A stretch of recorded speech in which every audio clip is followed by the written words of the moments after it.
Shalom, shalom, shalom. This is your brother Emma One coming to you with another lesson, all through the spirit and power of Yahweh Hashem Yahushai. First and foremost, as always, I want to start off by saying Kal Halal Yahweh, B'Hashem Yahushai, B'Hashem Rekah HaKadosh. Double honors as always goes to our apostles and elders of Great Millstone who rule well.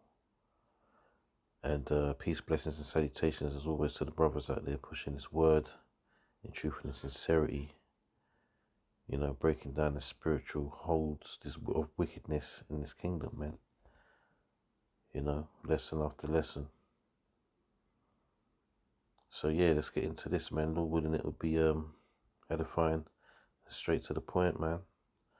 So this is a New York Post. As you can see, it says nutritionist slams new lab-grown meat.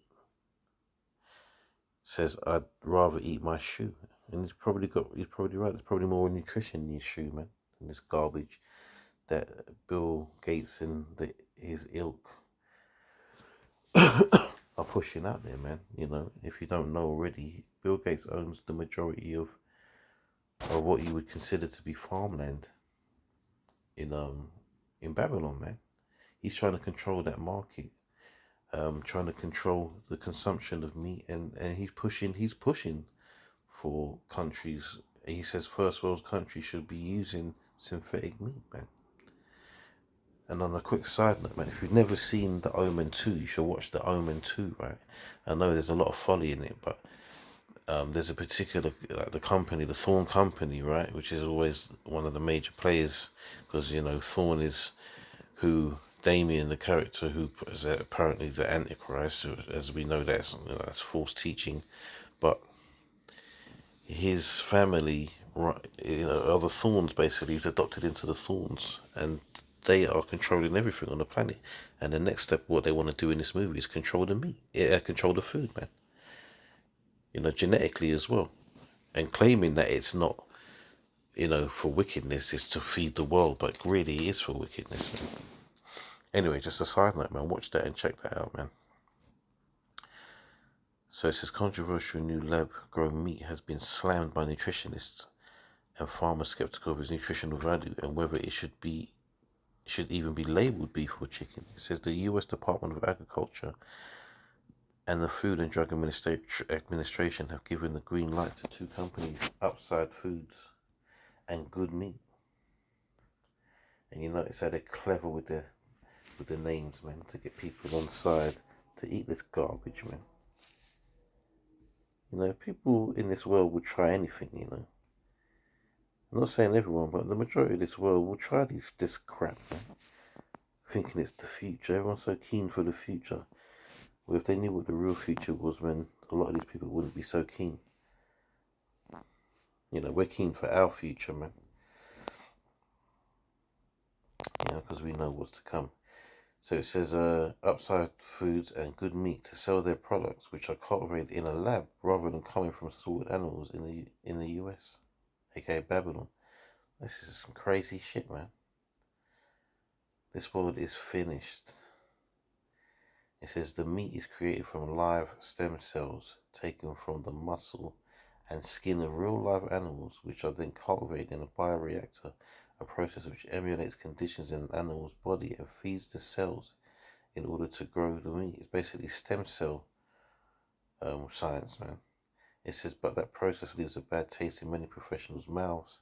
It says, one says, I'd rather eat my shoe than lab-grown meat. It says, well-known nutritionist and food author Diana Rogers in an interview with the Post. So she argues the best type of meat comes from farms where animals are allowed to graze and raised outside of the industrial food system where animals are brought up in cramped conditions and pumped full of hormones. She is a critic of alternative meat sources such as plant-based meat. Says cell-cultivated meat is expensive. Rogers pointed out a pound of cell-cultured meat would cost about $17 to make compared to $2 for regular meat, according to Bon Appetit. By the time lab-grown beef gets onto a plate in a restaurant, that could turn into a $100 burger, the publication calculated. And there she is right now. That's the woman that's talking. That's that Diana Rogers there, man. It says, because of a lack of available nutritional information on lab-grown meat, Rogers could not say how healthy cell-cultured meat is, and they won't tell you everything about this stuff, man.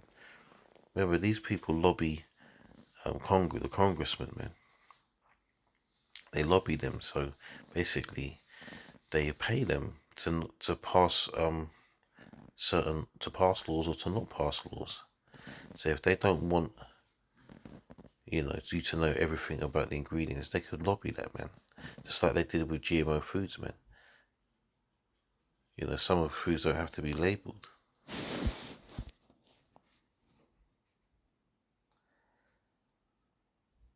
It says, we just don't know, Rogers explained. I have yet to see a life cycle assessment on the production of it.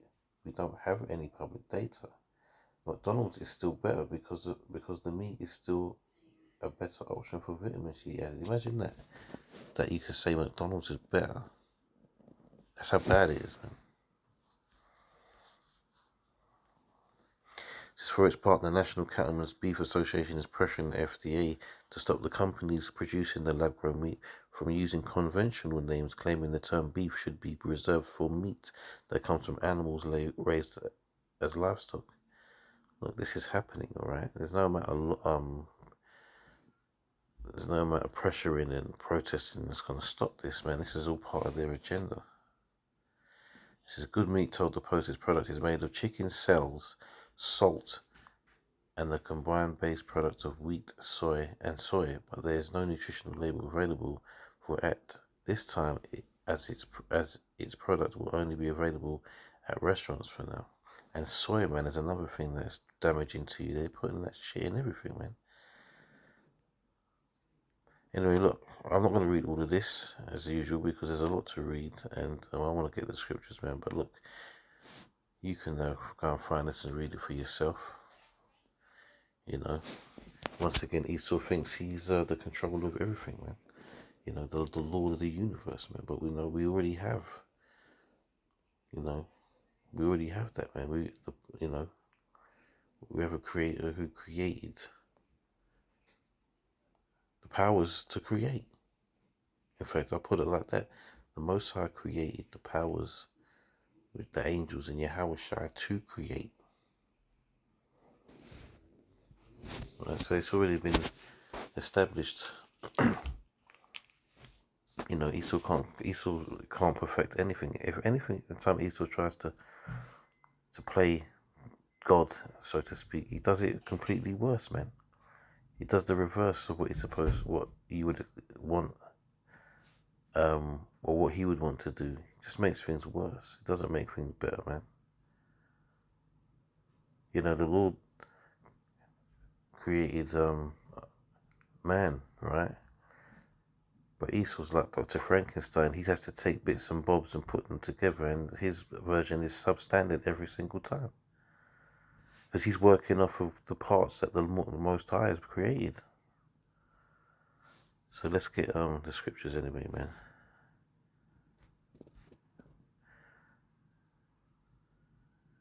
In fact, let's start here since it's open. Right? This is John 1:1. It says, in the beginning was the Word. And this trips a lot of people up, man.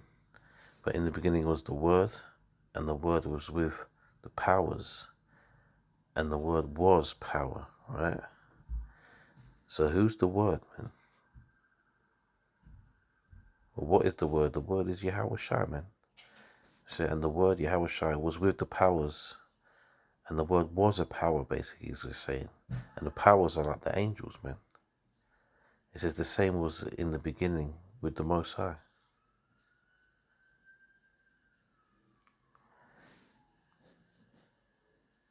It says, verse 3 says, all things were made by him. This is Yahweh Shai it's talking about, not the Most High, because the Most High, he created Yahweh Shai and gave the power over to Yahweh Shai to make things, to make everything, man. It says, all things were made by him, and without him was not anything made that was made. In him was life, and the life was the light of men. And the light shineth in darkness, and the darkness comprehended it not.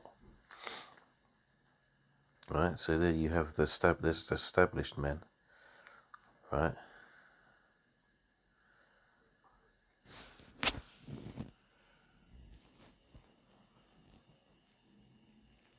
So let's go right back to the beginning, man. Just to make a quick point. So Genesis chapter 1,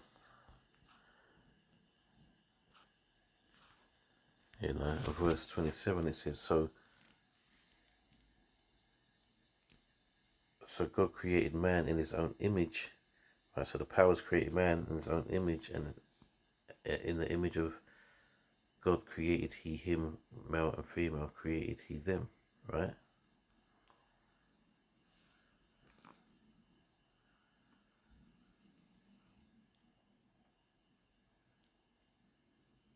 No, so like that's not what I want. I want actually 25, but that makes a good point anyway.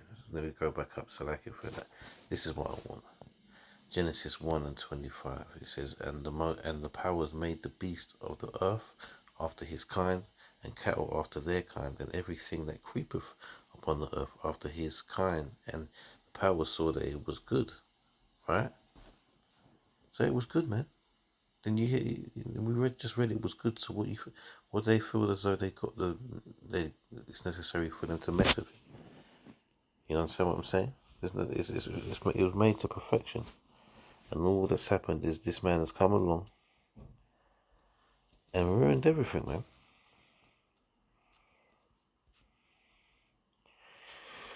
He's ruined everything. So like, Romans 1 and 25 says, who changed the truth of the Most High into a lie and worshipped and served the creature more than the Creator who is blessed forever. Amen. Right? And people do worship the creature, man. A lot of people on this planet, they worship the science, but basically what they're worshipping is the scientists. Right? They believe everything that comes out their mouth, man. Even though their teachings, sway to and fro with every wind of new doctrine that they want to establish, man. 1 minute this is good for you, the next minute it's the same thing's bad for you, or this happened, but no, it didn't happen like that, because they're always trying to patch over their works, man. Because they can't perfect anything like the Most High, man. A silly example is you check out the roads and the pavements, or sidewalks as they call them in America. Over here, and every time you look around, there's a patch where they've dug it up and they've had to repair something underneath or just do something over, because they just they can't do anything in perfection, man. They're always building upon stuff that they've already done, because they can never make things first time in perfection. But the Most High can.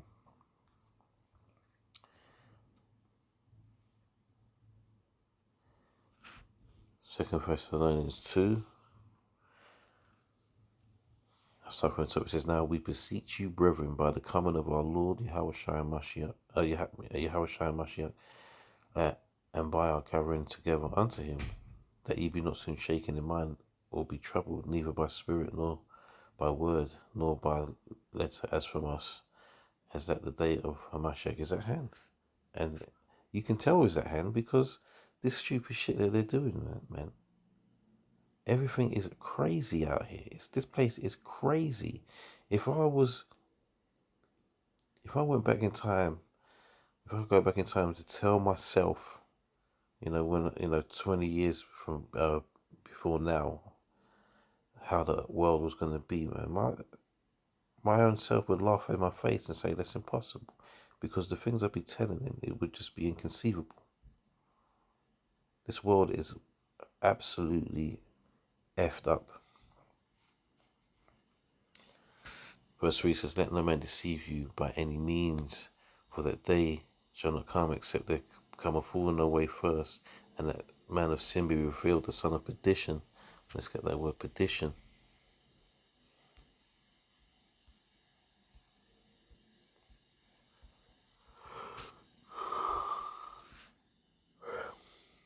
Apolia, right?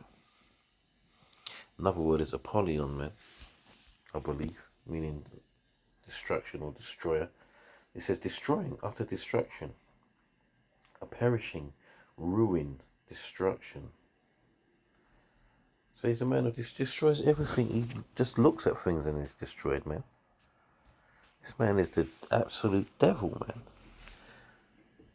Verse 4 says, who opposeth and exalteth himself above all that is called the Most High, or that is worshipped, so that he as the Most High sitteth in the temple of the Most High, showing himself that he is the Most High. He really thinks he's the ultimate power, man. There's no one above him. And he's got the majority of the people on this earth following suit, man. But they're in for a rude awakening.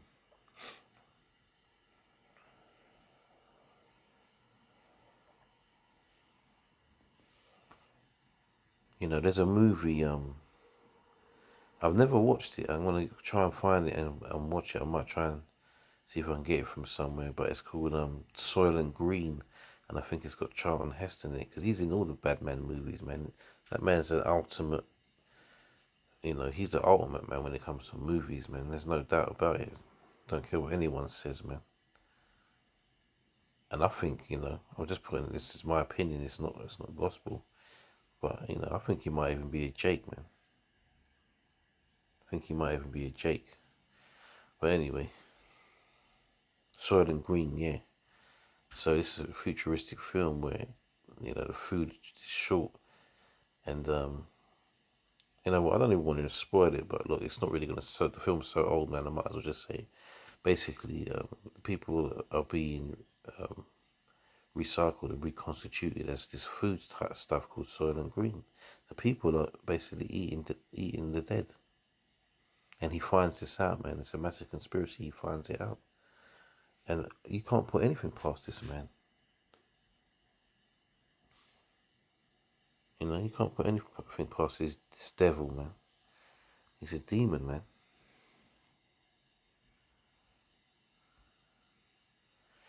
Let's read this. Isaiah 24:4 says, the earth mourneth and fadeth away. The earth languisheth and fadeth away.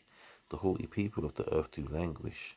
The earth also is defiled under the inhabitants thereof, because they have transgressed the laws, changed the ordinance, broken the everlasting covenant. Everything they do is against the ways, man, of Yahweh Shemel Shai. You know, look at the way they treat the animals, man, in their factories, you know, cramped up in that, you know, animals eating other animals of the same kind, you know, there's corpses of creatures, you know, carcasses, I should say, of creatures laying around, the way they mistreat them anyway. A lot of the workers there, you know, mistreat the animals, and they're pumping all sorts of crap into them to make them grow faster and bigger. You know, defile the creations, man. These things are made perfect, and they thought they could improve on the Most High's work, man. And they're going to pay for that, man.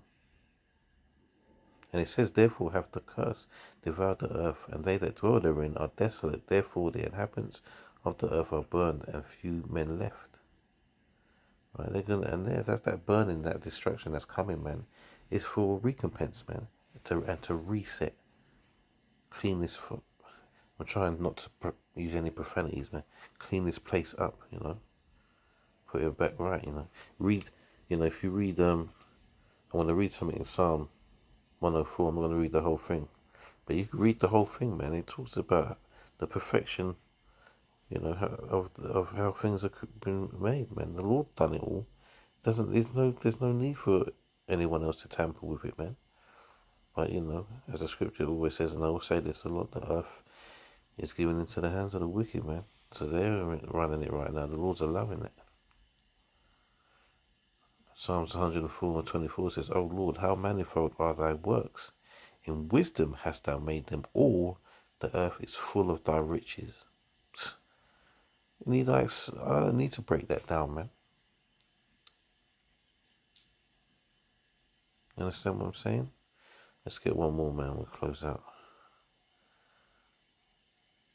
This is Ezekiel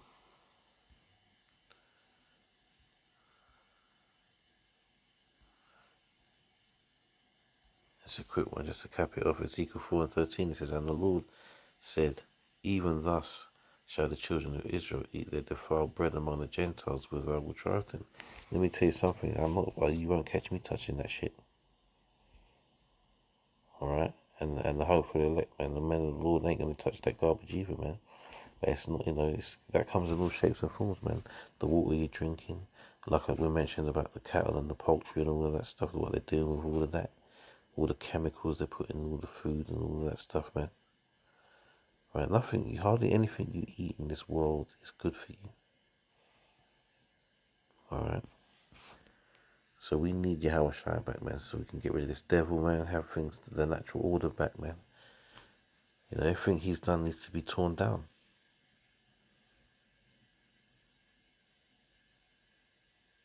Like it says in Malachi, man, they'll build the desolate places, but the Lord's going to rebuild the desolate places, but the Lord's going to throw them down, man. Everything they've built needs to be wiped away. We need to establish, it needs to be reset, man. Everything, any traces of them has to go, basically. Anyway, man, Lord willing, this was edifying, as always. I pray that it was. As always, giving all praises and glory to Yahweh, Hashem Yahweh Shai, Hashem Rakakadash. And yeah, man, shalom until the next one, man. Shalom.